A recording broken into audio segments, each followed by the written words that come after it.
மாண்புமிகு சட்டமன்ற பேரவை உறுப்பினர்களே, வணக்கம். மக்களே நாட்டின் உண்மையான எஜமானர்கள் என்றார் பேரறிஞர் அண்ணா.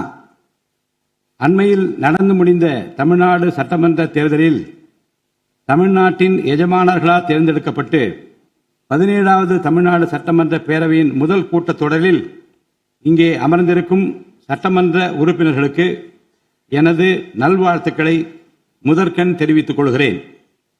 ஜனநாயகத்தின் இதயமாகவும் மூளையாகவும் திகழ்கின்ற வரலாற்று சிறப்புமிக்க இந்த மாமன்றத்தின் உறுப்பினர்களாகிய தாங்கள் அனைவருக்கும் மக்களுக்கு தேவையானவற்றை விவாதித்து அதற்கு ஏற்ப சட்டங்களை இயற்றி மக்கள் நலனை காப்பீர்கள் என்று நான் உறுதியாக நம்புகிறேன். சமத்துவம், சுதந்திரம் மற்றும் சகோதரத்துவம் ஆகிய மூன்றும் ஒன்றிணைந்ததே உண்மையான ஜனநாயகம் என்றார் அண்ணல் டாக்டர் அம்பேத்கர் அவர்கள்.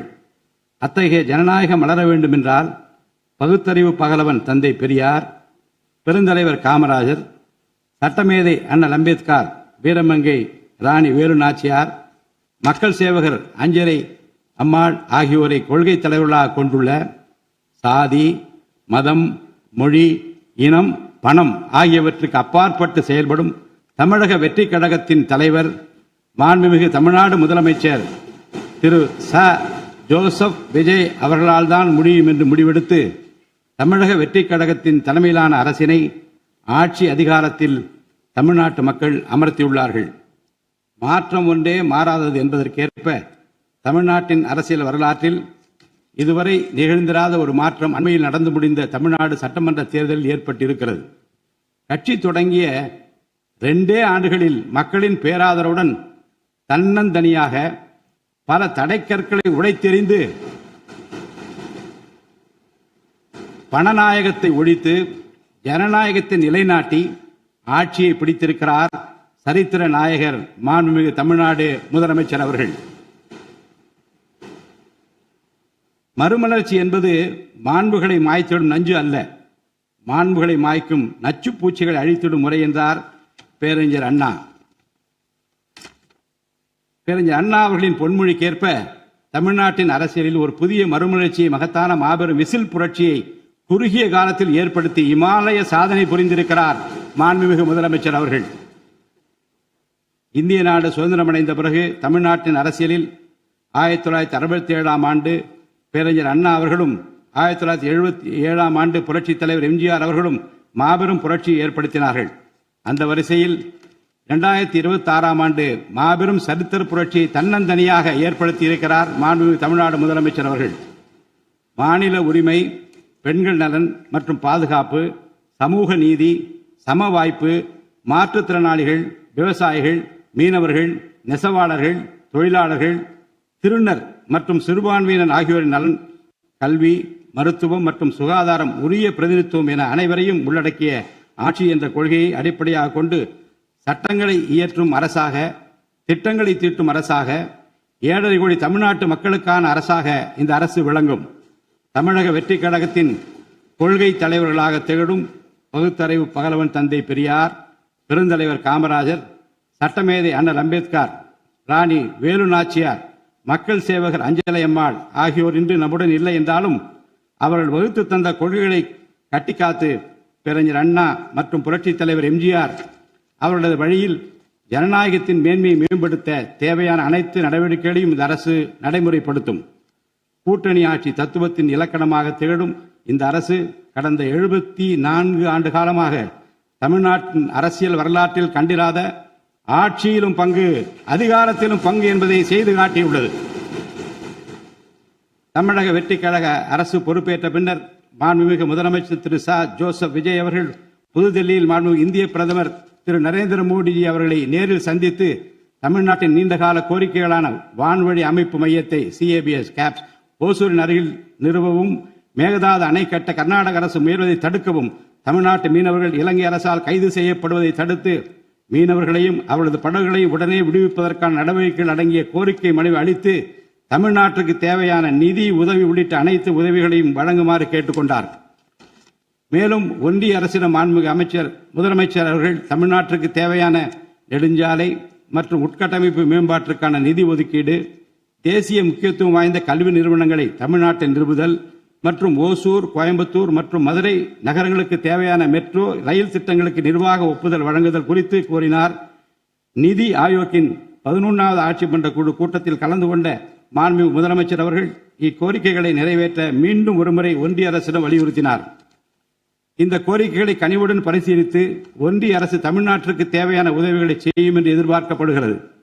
ஒன்றிய அரசுக்கு தமிழ்நாட்டு மக்கள் செலுத்தும் வரியிலிருந்து தமிழ்நாட்டிற்கு சேர வேண்டிய உரிய நிதி பகிர்வினை கோருவதற்கு தமிழ்நாடு சட்டமன்றத்தில் தீர்மானம் இயற்றப்படும். அவ்வாறு தீர்மானம் நிறைவேற்றுவதோடு நின்று விடாமல் உச்சநீதிமன்றம் வரை சென்று நிதி பகிர்வினை சட்ட ரீதியாக பெறுவதற்காக சட்ட வல்லுநர்கள் அடங்கிய சிறப்பு குழு அமைக்கப்படும். தமிழ்நாட்டிற்கு வரவேண்டிய ஒவ்வொரு ரூபாய் வருவாயும் முறையாக ஆவணப்படுத்தப்பட்டு தமிழ்நாட்டிற்கான நிதி பகிர்வில் ஒன்றிய அரசின் பாரபட்சமான அணுகுமுறை அறிக்கையாக வெளியிடப்படும். மேலும் தமிழ்நாட்டிற்குரிய நியாயமான நிதி பகிர்வை ஒன்றிய அரசிடமிருந்து பெறுவது உறுதி செய்யப்படும். தமிழ்நாட்டின் நலனை பாதுகாப்பதற்கும் மாநில உரிமைகளுக்காக போராடுவதற்கும் மாநிலங்களுக்கு தேவையான நலத்திட்டங்களை நிறைவேற்றுவதற்கும் புதிய கட்டமைப்புகளை உருவாக்குவதற்கும் ஒன்றிய அரசை தொடர்ந்து வலியுறுத்தி பெரும் முனைப்புடன் இந்த அரசு செயல்படும். கடந்த சில ஆண்டுகளில் தமிழ்நாட்டின் நிதி நிலைமை மிக மோசமான சீர்கேட்டை சந்தித்துள்ளது. மாண்புமிகு முதலமைச்சர் அவர்கள் பதவியேற்ற பிறகு ஆற்றிய தனது முதல் உரையில் உறுதியளித்தபடி கடந்த கால அரசின் தவறான நிதி நிர்வாகத்தின் மறைக்கப்பட்ட உண்மை நிலையை வெளிக்கொணரும் வகையில் தமிழ்நாட்டின் நிதி நிலை குறித்த வெள்ளை அறிக்கையை இந்த அரசு வெளியிட்டுள்ளது. கடந்த 5 ஆண்டுகளில் மட்டும் கடனின் அளவு ஏறத்தாழ 2 மடங்காக உயர்ந்தது. 10 லட்சம் கோடி ரூபாய் என்ற அளவை எட்டியுள்ளது. இது தற்போது மாநில மொத்த உள்நாட்டு உற்பத்தி மதிப்பில் ஜிஎஸ்டிபி 28.3% உள்ளது. இதன் காரணமாக தமிழ்நாட்டில் வாழும் ஒவ்வொரு தனி நபர் மீதும் 1 லட்சம் ரூபாய்க்கும் அதிகமான கடன் சுமை உள்ளது. 2024-25 நிதியாண்டில் 48,840 கோடி ரூபாயாக இருந்த மாநிலத்தின் வருவாய் பற்றாக்குறை 2025-26 நிதியாண்டில் 78,324 கோடி ரூபாயாக ஒரே ஆண்டில் உயர்ந்து மாநில மொத்த உள்நாட்டு உற்பத்தி மதிப்பில் ஜிஎஸ்டிபி 2.2% உள்ளது. மொத்த வருவாய் வரவுகளில் கிட்டத்தட்ட 23% வட்டி செலுத்துவதற்கே செலவிடப்படுகிறது. வருவாய் இழப்புகள் மற்றும் வரி வசூல் துறைகளில் நிலவும் திட்டமிட்ட ஊழல் காரணமாக 2021-22 நிதியாண்டில் மாநில மொத்த உள்நாட்டு உற்பத்தி மதிப்பில் 5.93% இருந்த வரி வருவாய் 2025-26 நிதியாண்டில் 5.45% குறைந்துள்ளது. அரசுக்கு நியாயமாக செல்ல வேண்டிய திசை மாறி சென்ற வருவாயை முறையாக அரசின் கருவூலத்திற்கு கொண்டு வர இந்த அரசு ஏற்கனவே ஒருங்கிணைந்த நடவடிக்கைகளை தொடங்கியுள்ளது. இதுவரை தடமாறி சென்ற வருவாயை அரசின் கணக்கிற்கு கொண்டு வரும் பொருட்டு மதுபான உற்பத்தியாளருக்கான கூடுதல் சிறப்பு கட்டணத்தை பிரிவிலேஜ் ஃபீ இந்த அரசு அண்மையில் விதித்துள்ளது. இதன் மூலம் அரசின் கருவூல கணக்கில் வரவு வராத வருவாய்கள் அனைத்தும் முழுமையாக முறைப்படுத்தப்படும். அரசின் அதிகாரப்பூர்வ கருவூல வருவாயாக நேரடியாக மாற்ற நடவடிக்கைகள் எடுக்கப்பட்டும் அரசிற்கு ஓர் ஆண்டிற்கு 1000 கோடி ரூபாய் வரை வரவு எதிர்பார்க்கப்படுகிறது. வருவாய் வரவுகளில் ஏற்படும் அனைத்து இழப்புகளையும் அதேபோல் அரசு பணிகள் மற்றும் இதர அரசு செலவினங்களில் ஏற்படும் இழப்புகளையும் தடுத்து நிதி நிலையை மீண்டும் சீரான பாதைக்கு கொண்டு வர இந்த அரசு அனைத்து நடவடிக்கைகளையும் மேற்கொண்டு வருகிறது. இதன் மூலம் தமிழ்நாட்டு மக்களுக்கு அளித்த வாக்குறுதிகளை இந்த அரசு முழுமையாக நிறைவேற்றும். மிகவும் சவாலான நிதி நெருக்கடியினை தமிழ்நாடு அரசு சந்தித்து வரும் வேளையிலும் மக்களுக்கு அளித்த வாக்குறுதிகளை நிறைவேற்றும் முனைப்புடன் இந்த அரசு ஆட்சி பொறுப்பேற்றவுடன் மாண்புமிகு முதலமைச்சர் அவர்கள் முதல் 3 உத்தரவுகளாக நுகர்வோரின் மின் கட்டணத்தினை குறைத்திடும் விதமாக அரசிற்கு ஏற்படக்கூடிய 1730 கோடி ரூபாய் செலவில் 2 மாதங்களுக்கு 500 யூனிட் வரை பயன்படுத்தும் வீடுகளுக்கு 200 யூனிட் இலவச மின்சாரம் வழங்கவும், மாநிலத்தின் அனைத்து மாவட்டங்களிலும் போதைப்பொருள் தடுப்பு சிறப்பு படையினை உருவாக்கவும் மற்றும் பெண்கள் மற்றும் குழந்தைகளின் பாதுகாப்பிற்காக சிங்கப்பெண் சிறப்பு அதிரடி படையினை ஏற்படுத்தவும் ஆணையிட்டுள்ளார்.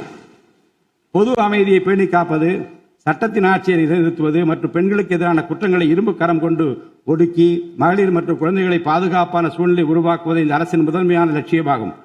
பெண்களுக்கு எதிரான பாலியல் வன்கொடுமை மற்றும் சமூக விரோத செயல்களில் ஈடுபடுவோர் மீது இந்த அரசு மிக கடுமையான கண்டிப்பான விரைவான நடவடிக்கைகளை எடுத்து உரிய சட்ட பிரிவுகளின் கீழ் அதிகபட்ச தண்டனை பெற்றுத்தரும்.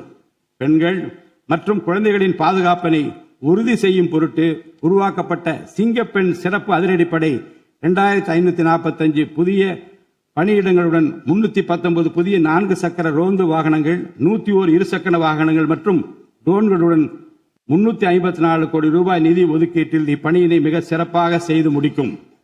கடந்த சில ஆண்டுகளாக தமிழ்நாட்டில் போதைப்பொருள் கலாச்சாரம் வேரூன்றியுள்ளது. இதனை கட்டுப்படுத்த முந்தைய அரசு ஆக்கப்பூர்வமான நடவடிக்கைகள் எதையும் எடுக்கவில்லை.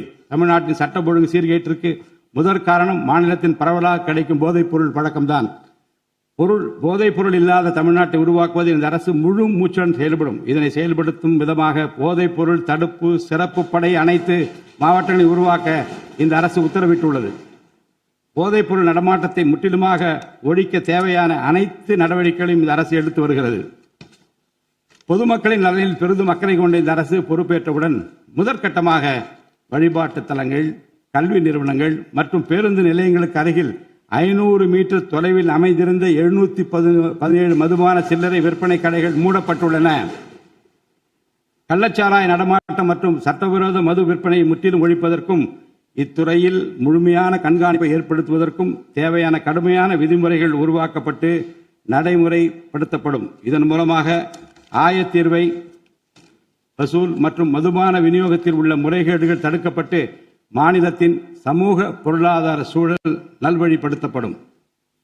தமிழ்நாட்டில் கனிம வளத்துறையில் மலிந்து கிடக்கும் ஊழல் முறைகேடுகள் காரணமாக கனிம வளங்கள் மூலம் கிடைக்கும் வருவாயில் பெரும் அளவில் இழப்பு ஏற்பட்டுள்ளது. மாநிலத்தில் உள்ள கனிம வளங்களை திறம்படவும் சுற்றுச்சூழலுக்கு உகந்த வகையில் நீடித்த காலத்திற்கு பயன்படுத்துவதையும் இந்த அரசு உறுதி செய்யும். அரசின் கருவூலத்திற்கு வரவேண்டிய வருவாய் வேறு வழிகளில் திசை மாறி செல்வதை தடுத்து அது முறையாக வந்து சேருவதை உறுதி செய்வதற்காக முறையான ஒழுங்குமுறை மற்றும் அமலாக்கத்தின் மூலம் திட்டமிட்ட சட்டவிரோத கனிம தொழிலும் வரி ஏய்ப்பும் இரும்பு கரம் கொண்டு ஒடுக்கப்படுகின்றன. இந்த முயற்சிகளின் வாயிலாக கனிமங்கள் மூலமாக கிடைக்கும் வருவாயை இரட்டிப்பாக்க அரசு தீவிரமாக முயன்று வருகிறது. இந்த அரசு பொறுப்பேற்றவுடன் தமிழ்நாட்டில் உள்ள ஏரிகள் மற்றும் குளங்களில் படிந்துள்ள வண்டல் மண்ணை விவசாய பெருமக்கள், மட்பாண்ட தொழிலாளர்கள் மற்றும் தனிநபர்களின் வீட்டு உபயோகங்களுக்கு விலையில்லாமல் வழங்குவதற்கு அனுமதி அளிக்கப்பட்டுள்ளது. இதன் மூலம் நீர்நிலைகளின் கொள்ளளவு அதிகரிப்பதற்கு வழிவகை ஏற்படுவதுடன் மழைநீர் மற்றும் நிலத்தடி நீர் சேமிப்பிற்கும் உதவிகரமாக இருக்கும். இத்திட்டமானது மண் வளத்தை மேம்படுத்தி அதன் மூலம் வேளாண் உற்பத்தி திறனையும் அதிகரிக்கும். இத்திட்டத்தின் கீழ் தற்போது வரை 18,274 ஏரிகள் மற்றும் குளங்கள் அறிவிக்கை செய்யப்பட்டுள்ளன.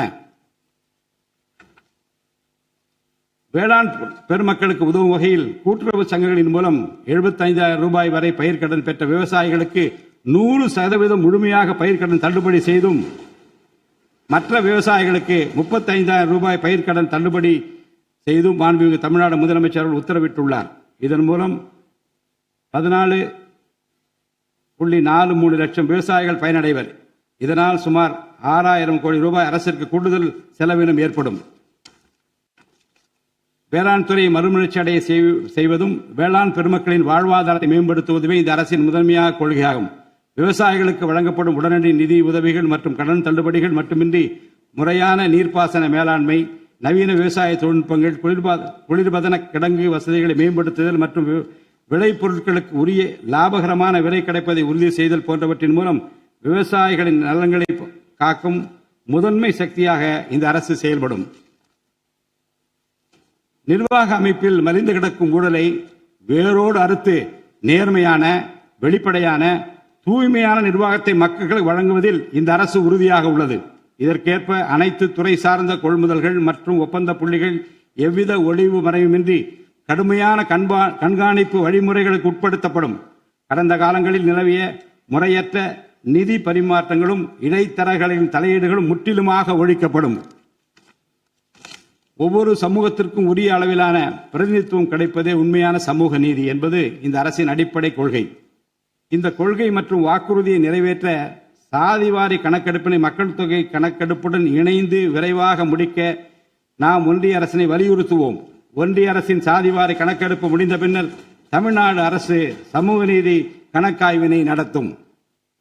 1968 ஆண்டில் பேரறிஞர் அண்ணா அவர்கள் முதலமைச்சராக இருந்தபோது மும்மொழி கொள்கை நீக்கப்பட வேண்டும், தமிழ் மற்றும் ஆங்கிலம் ஆகிய இருமொழிகள் மட்டுமே பயிற்றுவிக்கப்பட வேண்டும் என்ற தீர்மானம் தமிழ்நாடு சட்டமன்ற பேரவையில் நிறைவேற்றப்பட்டது.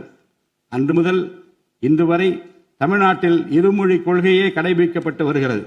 இருமொழி கொள்கை என்பது தமிழ்நாட்டு மக்களால் ஏற்றுக்கொள்ளப்பட்ட ஒன்று என்ற சூழ்நிலையில் அதனையே இந்த அரசு தொடர்ந்து கடைபிடிக்கும். சென்னை உயர்நீதிமன்றம் மற்றும் சென்னை உயர்நீதிமன்ற மதுரை கிளையில் தமிழ் மொழியை வழக்காடு மொழியாக பயன்படுத்தவும் உச்ச நீதிமன்ற கிளையை சென்னையில் அமைக்கவும் ஒன்றிய அரசை இந்த அரசு வலியுறுத்தும். தேசிய கல்விக் கொள்கை 2020 இந்த அரசு கடுமையாக எதிர்க்கும். தேசிய கல்விக் கொள்கையின்படி மும்மொழி கொள்கையை கடைபிடித்தால்தான் அனைவருக்கும் கல்வி இயக்கம் திட்டத்தின் கீழ் தமிழ்நாட்டிற்கு நியாயமாக கிடைக்கப்பெற வேண்டிய 3458 கோடி ரூபாய் நிதியை விடுவிக்க முடியும் என்ற ஒன்றிய அரசின் நிலைப்பாடு ஏற்றுக்கொள்ளக்கூடியது அல்ல. இது மும்மொழி கொள்கையை தமிழ்நாட்டில் திணிப்பதற்கு சமமாகும். மும்மொழி கொள்கையை நிறைவேற்றினால்தான் நிதி ஒதுக்கீடு செய்யப்படும் என்ற நிலைப்பாட்டை ஒன்றிய அரசு மறுபரிசீலனை செய்து தமிழ்நாட்டுக்குரிய நிதியை உடனடியாக விடுவிக்க ஒன்றிய அரசை இந்த அரசு வலியுறுத்தும். அரசியலமைப்பு சட்டத்தின் கீழ் கல்வியானது பொதுப்பட்டியலில் இருப்பதன் காரணமாக நீட் தேர்வு, தேசிய கல்விக் கொள்கை திணிப்பு, மும்மொழி கொள்கை போன்ற பிரச்சனைகள் ஏற்படுகின்றன. எனவே கல்வியை பொது பட்டியலில் இருந்து மாநில பட்டியலுக்கு மாற்ற தேவையான அனைத்து முயற்சிகளையும் இந்த அரசு மேற்கொள்ளும்.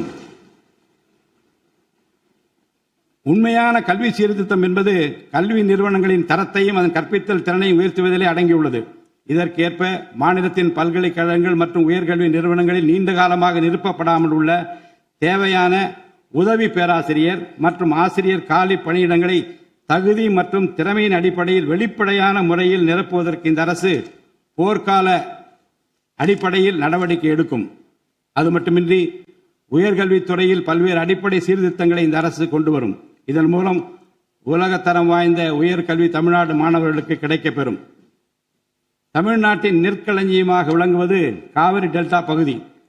டெல்டா மாவட்டங்களின் பிரதான நீர் ஆதாரமான காவிரி நீரினையே டெல்டா பகுதி விவசாயிகள் நம்பியுள்ளனர். காவிரி நீரை பயன்படுத்துவதில் தமிழ்நாட்டிற்கு உள்ள உரிமை மிக பழமை வாய்ந்தது. நம்முடைய உரிமையை உச்சநீதிமன்றத்தில் நிலைநாட்டிய பின்பும் காவிரி நீரை பெறுவதற்கு ஒவ்வொரு ஆண்டும் போராட வேண்டிய நிலை இருக்கிறது. உரிய நீருக்கு பதிலாக உபரி நீர்தான் தமிழ்நாட்டிற்கு கர்நாடக அரசால் வழங்கப்படுகிறது. இந்த நிலையில் மேகதாது திட்டத்தை செயல்படுத்த கர்நாடக அரசு முயன்று வருகிறது. இந்த திட்டம் செயல்படுத்தப்பட்டால் விவசாயிகளின் வாழ்வாதாரம் பாதிக்கப்படுவதுடன் வேளாண் உற்பத்தியும் கடுமையாக பாதிப்படையும். இதனை தடுத்து நிறுத்தவும் தமிழ்நாட்டிற்கு நீரை உரிய காலத்தில் பெற்றுத்தரவும் தேவையான சட்ட நடவடிக்கைகளை இந்த அரசு எடுத்து வருகிறது. தமிழ்நாட்டு மீனவர்கள் தங்களின் வாழ்வாதாரம் மற்றும் பொருளாதார பாதுகாப்பை பாதிக்கும் பல்வேறு சவால்களை தொடர்ந்து எதிர்கொண்டு வருகின்றனர். பருவமழை, புயல் மற்றும் பிற இயற்கை பேரிடர்களால் ஏற்படும் பாதிப்புகளுக்கு அப்பாற்பட்டு பாக் வளைகுடா பகுதியில் தங்களின் பாரம்பரிய மீன்பிடி பகுதிகளில் மீன்பிடி தொழிலில் ஈடுபடும் மீனவர்கள் அடிக்கடி கடுமையான துன்பங்களை அனுபவித்து வருகின்றனர். அவர்கள் இலங்கை கடற்படை அதிகாரிகளால் கைது செய்யப்படுவதும் அவருடைய மீன்பிடி படகுகள் பறிமுதல் செய்யப்பட்டு நீண்ட காலம் பிடித்து வைக்கப்படுவதும் கணிசமான அளவில் அபராதங்கள் விதிக்கப்படுவதும் தொடர்ந்து நடைபெற்று வருகின்றன. இந்த நீண்டகால பிரச்சினைக்கு தீர்வு காண ஒன்றிய அரசு தொடர்ந்து வலியுறுத்தும். அதே நேரத்தில் மீனவர்களின் வாழ்வாதாரத்தையும் பொருளாதார நிலைத்தன்மையையும் வலுப்படுத்தும் பல்வேறு நடவடிக்கைகளையும் மேற்கொள்ளும். காலநிலை மாற்றத்தினை எதிர்கொள்வதிலும் தமிழ்நாட்டின் வனப்பரப்பு மற்றும் பசுமை பரப்பினை உயர்த்துவதிலும் சதுப்பு நில காடுகள், ஈரநிலங்கள், கடலோர பகுதிகள் என அனைத்து வகையான சூழலியல் முக்கியத்துவம் வாய்ந்த நிலப்பரப்புகளை பாதுகாப்பதிலும் இந்த அரசு உறுதியாக செயல்படும். நிலத்தடி நீர்மட்டத்தை உயர்த்தவும் மழை காலங்களில் வரும் நீரை சேமிக்கவும் ஏதுவாக ஏரிகள் மற்றும் குளங்கள் பராமரிப்பு திட்டம் ஒவ்வொரு ஆண்டும் செயல்படுத்தப்படும். மேலும் கடலுக்கு செல்கின்ற நீரை தடுக்கும் வகையிலும் மழை நீரினை சேமிக்கும் வகையிலும் தேவையான இடங்களில் தடுப்பணைகள் கட்ட நடவடிக்கைகள் மேற்கொள்ளப்படும். தென் மாவட்ட மக்களின் உயிர் நாடியாக விளங்குவது முல்லை பெரியாறு அணையாகும். முல்லை பெரியாறு அணை நீர்மட்டத்தை 142 அடி வரை உயர்த்திக் கொள்ள உச்சநீதிமன்றம் 2014 ஆண்டு ஆணையிட்டதோடு அணையை வலுப்படுத்திய பின் அணையின் நீர்மட்டத்தை 152 அடி வரை உயர்த்திக் கொள்ளலாம் என்றும் அறிவுறுத்தி இருக்கிறது. ஆனால் அணையை வலுப்படுத்தும் பணிகளை மேற்கொள்ள தொடர்ந்து அனுமதி மறுத்து வரும் கேரள அரசானது அதற்கு மாறாக புதிய அணையை கட்ட வேண்டும் என்ற கோரிக்கையை தொடர்ந்து வலியுறுத்தி வருகிறது. கேரள அரசின் புதிய அணை கட்டும் முயற்சியை தடுக்கவும், முல்லை பெரியார் அணைப்பகுதியில் பழுதுபார்க்கும் பணிகளை மேற்கொள்ளவும், அணையின் நீர்மட்டத்தினை உயர்த்தவும் உறுதியான நடவடிக்கைகளை இந்த அரசு எடுக்கும். நதிநீர் இணைப்பு திட்டத்தை செயல்படுத்தும் விதமாக முதற்கட்டமாக தமிழ்நாட்டில் உள்ள நதிகளை இணைக்கவும், அதனைத் தொடர்ந்து ஒன்றிய அரசிடம் வலியுறுத்தி தென் மாநிலங்களில் உள்ள நதிகளை இணைக்கவும் இந்த அரசு தீவிரமாக முயற்சி மேற்கொள்ளும்.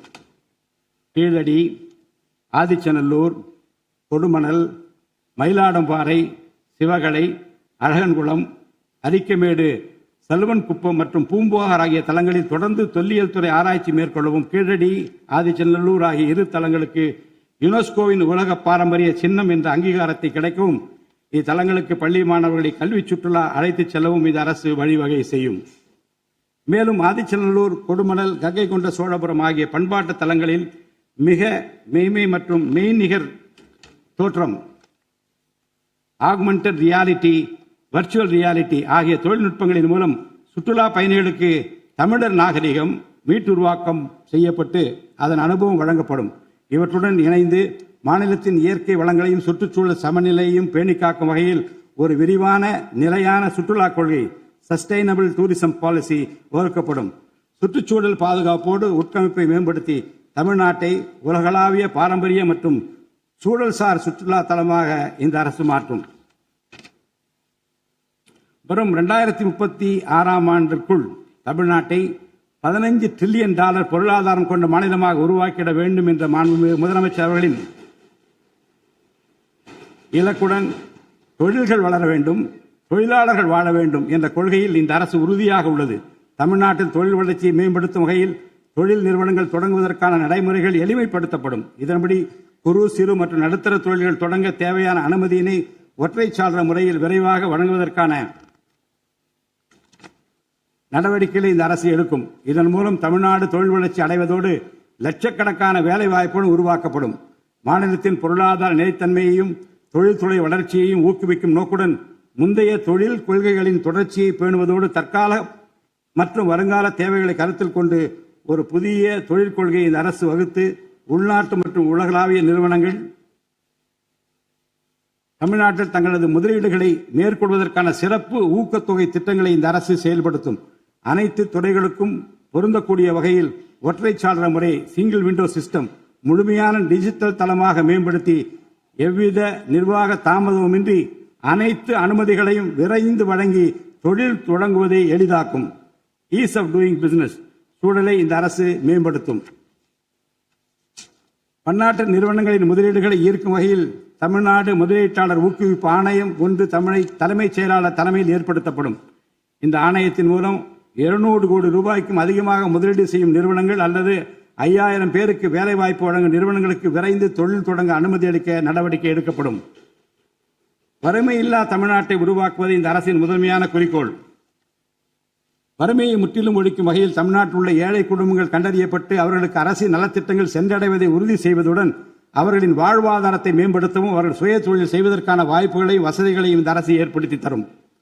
இந்தியாவில் நகரமயமாதல் முன்னோடிய மாநிலமாக தமிழ்நாடு விளங்குகிறது. வரும் 2031 ஆண்டிற்குள் நகர்ப்புற சிறப்பிற்கான இந்தியாவின் முன்மாதிரி மாநிலமாக தமிழ்நாடு திகழும். தமிழ்நாட்டில் உள்ள ஒவ்வொரு மாநகராட்சி, நகராட்சி மற்றும் பேரூராட்சியும் தங்களது குடிமக்களுக்கு உயர்தர வாழ்க்கையை உறுதி செய்யும் வகையில் தூய்மையான குடிநீர் விநியோகம், நவீன நகர்ப்புற கட்டமைப்பு, பசுமையான மற்றும் தூய்மையான சூழல், டிஜிட்டல் நிர்வாகம் மற்றும் நிலையான பொருளாதார வாய்ப்புகளை அடுத்த 5 ஆண்டுகளில் வழங்கும். அரசு துறைகளில் உள்ள காலி பணியிடங்களை நிரப்ப குறித்த நேரத்தில் எவ்வித ஒளிவு மறைவுமின்றி தேர்வாணையங்கள் மூலம் தேர்வுகள் நடத்தப்பட்டு முறைப்படி காலி பணியிடங்கள் நிரப்பப்படும். இதன் மூலம் ஆயிரக்கணக்கான இளைஞர்களின் அரசு பணி கனவு மெய்ப்படும். செயற்கை நுண்ணறிவிற்கு தனி கவனம் செலுத்த வேண்டியதன் அவசியத்தை கருத்தில் கொண்டு இந்த அரசு தகவல் தொழில்நுட்பவியல் மற்றும் டிஜிட்டல் சேவைகள் துறையின் வரம்பை செயற்கை நுண்ணறிவையும் உள்ளடக்கும் வகையில் விரிவுபடுத்தியுள்ளது. அரசு துறைகளின் செயல்திறனை மேம்படுத்தவும் பொதுமக்களுக்கு சிறந்த மின் ஆளுமை கவர்னன்ஸ் சேவைகளை வழங்கவும் இத்துறை செயற்கை நுண்ணறிவு கருவிகளை பயன்படுத்த துணை புரியும். தமிழ்நாடு அரசு சமூக நீதியை காப்பதில் உறுதியுடன் இருந்து தமிழ்நாட்டின் 69% இடஒதுக்கீட்டை பாதுகாப்பதற்கான அனைத்து முயற்சிகளை மேற்கொண்டு வருகிறது. மேலும் சிறுபான்மையினரின் அரணாக திகழும் அரசு சிறுபான்மையினரின் முன்னேற்றத்திற்கும் அவர்களின் உரிமைகளை நிலைநாட்டவும் என்றும் உறுதுணையாக இருக்கும். இந்த அரசு ஒரு உண்மையான மதசார்பற்ற சமூக நீதி அரசாக திகழும் என்பதில் எனக்கு ஐயமில்லை. ஆதி திராவிடர் மற்றும் பழங்குடியினருக்கான உயர்தர பள்ளிக்கல்வி, உலகின் தலைசிறந்த பல்கலைக்கழகங்கள் உயர்கல்வி, வேலைவாய்ப்பு மற்றும் சுய தொழில் வாய்ப்புகள், வீடு மற்றும் உட்கட்டமைப்பு வசதிகள், திறன் மேம்பாடு, பொருளாதார மற்றும் வாழ்வாதார மேம்பாடு என அனைத்து வகையிலும் ஆதி திராவிடர் மற்றும் பழங்குடியின மக்களின் சமூக நீதியினை நிலைநாட்டும் அரசாக இந்த அரசு திகழும். மாற்றுத்திறனாளிகளின் நலனை பேணி பாதுகாக்க இந்த அரசு உறுதி பூண்டுள்ளது. மாற்றுத்திறனாளிகளின் உரிமைகள், சமத்துவம் மற்றும் சமூக பாதுகாப்பினை உறுதி செய்யும் முன்னணி மாநிலமாக தமிழ்நாடு அரசு திகழும். டிஜிட்டல் மற்றும் உட்கட்டமைப்பில் மாற்றுத்திறனாளிகளுக்கு சமமான அணுகல் வசதி ஏற்படுத்தி கொடுப்பது மட்டுமல்லாமல் சமூகத்தில் அவர்களின் முன்னேற்றத்திற்கு சிறப்பு கவனம் அளிக்கப்படும். மாற்றுத்திறனாளிக்கான 4% இடஒதுக்கீட்டு முறையாக நடைமுறைப்படுத்தவும் இந்த அரசு நடவடிக்கை எடுக்கும். எதிர்கால ஒலிம்பிக் வெற்றியாளர்களை உருவாக்கவும் தமிழ்நாட்டை இந்தியாவின் முன்னணி விளையாட்டு ஆற்றல் மையமாக நிலைநிறுத்துவதையும் நோக்கமாக கொண்டு ஒலிம்பிக் உயர் திறன் மையங்கள், ஒலிம்பிக் சென்டர்ஸ் ஆஃப் எக்ஸலன்ஸ் அமைக்க இந்த அரசால் நடவடிக்கை மேற்கொள்ளப்படும். இம்மையங்கள் உலக தரத்திலான பயிற்சி, உட்கட்டமைப்பு, உயர்தர பயிற்சி, நவீன விளையாட்டு, அறிவியல் வசதிகள், செயல்திறன் பகுப்பாய்வு மற்றும் முழுமையான விளையாட்டு மேம்பாட்டு சேவைகள் வழங்கும். திருநர் கண்ணியத்துடன் வாழ வழி செய்யும் விதமாக அவர்களுக்கு திறன் மேம்பாட்டு பயிற்சி வழங்கவும், சுய உதவி குழுக்கள் அமைச்சிடவும், வாழ்வாதார வாய்ப்புகள் மற்றும் வேலை வாய்ப்பு பெற்றிட துணை புரிந்தும் வீட்டு வசதிகளை உருவாக்கிடவும் இந்த அரசு உறுதுணையாக இருக்கும். நமது வரலாற்று சிறப்புமிக்க ஆன்மீக கோயில்களின் நிர்வாகத்தை மேம்படுத்தும் வகையில் இந்து சமய அறநிலையத்துறையில் கட்டமைப்பு சீர்திருத்தங்களை இந்த அரசு மேற்கொள்ளும். கோயில் சொத்துக்கள், நிலங்கள் மற்றும் அறக்கட்டளை வருவாய்கள் அனைத்தையும் முழுமையாக தணிக்கை ஆடிட் செய்வதற்கும் கணக்குகளை வெளிப்படையாகவும் கணினிமயமாகவும் கொண்டு வருவதற்கும் நடவடிக்கை எடுக்கப்படும். முந்தைய காலங்களில் நிலவி வந்த நிர்வாக முறைகேடுகள் முற்றிலும் களையப்பட்டு கோயில்களில் அசையும் மற்றும் அசையா சொத்துக்கள் அனைத்தும் அதன் புனிதமான நோக்கங்களுக்காக மட்டுமே பயன்படுத்தப்படும் இந்த அரசால் உறுதி செய்யப்படும். அரசின் நலத்திட்டங்களை மக்களிடம் எடுத்துச் செல்வதில் முக்கிய பங்கு வகிப்பவர்கள் அரசு ஊழியர்கள். இளைய சமுதாயத்தை நல்வழிப்படுத்துவதில் முக்கிய பங்கு வகிப்பவர்கள் ஆசிரியர்கள். அரசு ஊழியர்கள், ஆசிரியர்கள் மற்றும் ஓய்வூதியதாரர்களின் நலன்களை தொடர்ந்து பாதுகாக்கப்படும். அவர்களுக்கான மருத்துவ காப்பீட்டு திட்டங்கள் மேலும் செம்மைப்படுத்தப்படும். தமிழ்நாட்டின் வளர்ச்சியினை மேலும் ஊக்குவித்துவிடவும், மக்களின் வாழ்வாதாரத்தினை மேம்படுத்திடவும் அனைத்து துறைகளையும் உள்ளடக்கிய வெற்றி தமிழகம் தொலைநோக்கு திட்டங்கள் அடுத்த 5 ஆண்டுகளில் இவ்வரசு செயல்படுத்தும். தமிழ் அடையாளம் மற்றும் பெருமை, கண்ணியமான வாழ்வு மற்றும் சமூக பாதுகாப்பு, மகளிர் நலன், இளைஞர் நலன், விவசாயிகள், விவசாய கூலி தொழிலாளர்கள் மற்றும் மீனவர் நலன், உலகத்தரம் வாய்ந்த கல்வி, வளமான தமிழ்நாடு, சிறந்த மருத்துவம் மற்றும் சுற்றுச்சூழல், உலகத்தரமான கட்டமைப்பு மற்றும் மக்கள் நல அரசு, நேர்மையான மற்றும் வெளிப்படையான நிர்வாகம் என 10 தூண்களை உள்ளடக்கிய வளர்ச்சி பாதையாக இது இருக்கும். எத்தனை தடைகள் வந்தாலும் அனைத்தையும் தகர்த்தெறிந்து ஊழலற்ற நேர்மையான நிர்வாகத்தை தந்து அதன் மூலம் பொருளாதார மறுமலர்ச்சியை ஏற்படுத்திட இந்த அரசு உறுதி பூண்டுள்ளது. அரசின் நலத்திட்டங்கள் அனைத்து பிரிவினரையும் சென்றடைய இந்த அரசு செயலாற்றும். இந்த அரசால் அறிவிக்கப்பட்ட வாக்குறுதிகள் அனைத்தும் மாநிலத்தின் நிதி நிலையை சீரமைத்து வருங்காலங்களில் ஒவ்வொன்றாக நிறைவேற்றப்படும். தமிழ்நாட்டு மக்கள் மிகுந்த எதிர்பார்ப்புக்கிடையில் படைபலம், பணபலம், அதிகார பலத்தை மீறி மாண்புமிகு முதலமைச்சர் திரு ஜோசப் விஜய் அவர்களின் தலைமையிலான இந்த அரசை தேர்ந்தெடுத்திருக்கிறார்கள். இம்மக்களின் எதிர்பார்ப்புகளை நிறைவேற்ற வேண்டியது இந்த அரசின் கடமை. இந்த கடமையை நிறைவேற்ற சட்டமன்ற உறுப்பினராகிய நீங்கள் எல்லாம் இந்த அரசுக்கு ஒத்துழைப்பு அளிப்பீர்கள் என்று நம்புகிறேன். இந்த மாமன்றத்தில் நடைபெறும் விவாதங்களில் கலந்து கொண்டு அரசுக்கு ஆக்கப்பூர்வமான ஆலோசனைகளை வழங்குவீர்கள் என்பது எனக்கு ஐயமில்லை. பிறப்புக்கும் எல்லா உயிர்க்கும் என்ற வள்ளுவரின் வாக்கிற்கு ஏற்றார் போல அனைவருக்குமான அரசாக, மக்களுக்கான அரசாக, வெறுப்பின்றி நேர்மையாக வெளிப்படையாக ஒளிவு மறைவின்றி இந்த அரசு செயல்படும். தமிழ்நாட்டை இந்தியாவிலேயே தலைசிறந்த மாநிலமாக உருவாக்கி காட்டுவோம். மற்ற மாநிலங்களுக்கு முன்மாதிரியாக தமிழ்நாடு விளங்க பாடுபடுவோம். அரசின் இந்த முயற்சிக்கு சட்டமன்ற உறுப்பினர்கள் அனைவரும் முழு ஒத்துழைப்பு நல்க வேண்டும் என்று கேட்டு எனது உரையை நிறைவு செய்கிறேன். நன்றி, வணக்கம்.